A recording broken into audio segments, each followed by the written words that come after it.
गरीबों की भी बारी है, नियो मिडिल क्लास की बारी है। अब गरीब को, नियो मिडिल क्लास को एक तरह से डबल बोनांजा मिल रहा है। जीएसटी कम होने से अब देश के नागरिकों के लिए अपने सपने पूरे करना और आसान होगा। घर बनाना, टीवी, फ्रिज खरीदने की बात हो, स्कूटर, बाइक, कार खरीदना हो, ये सब पर अब कम खर्च करना होगा।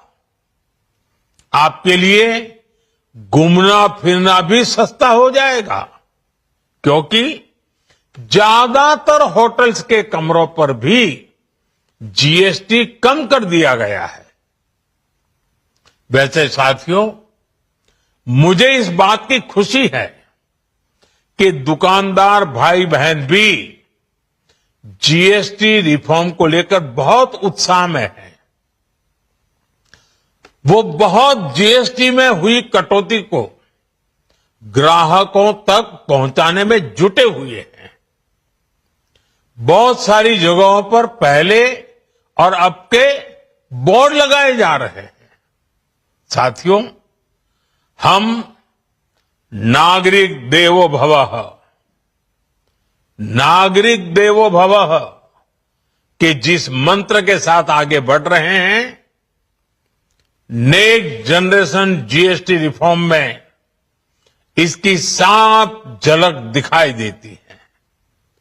अगर हम इनकम टैक्स में छूट और जीएसटी में छूट को जोड़ दें, तो एक साल में जो निर्णय हुए हैं, उससे देश के लोगों को 2.5 लाख करोड़ रुपए से ज्यादा की बचत होगी। और तभी तो मैं कह रहा हूं, ये बचत उत्सव है।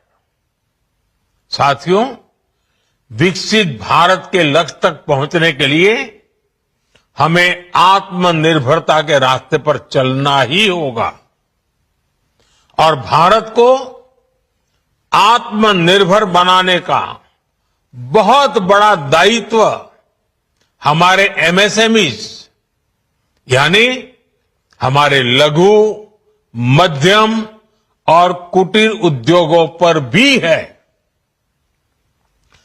जो देश के लोगों की जरूरत कम है, जो हम देश में ही बना सकते हैं, वो हमें देश में ही बनाना चाहिए।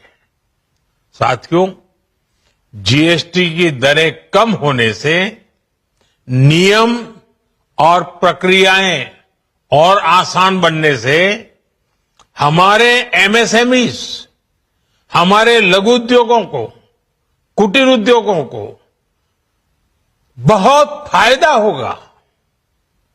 उनकी बिक्री बढ़ेगी और टैक्स भी कम देना पड़ेगा।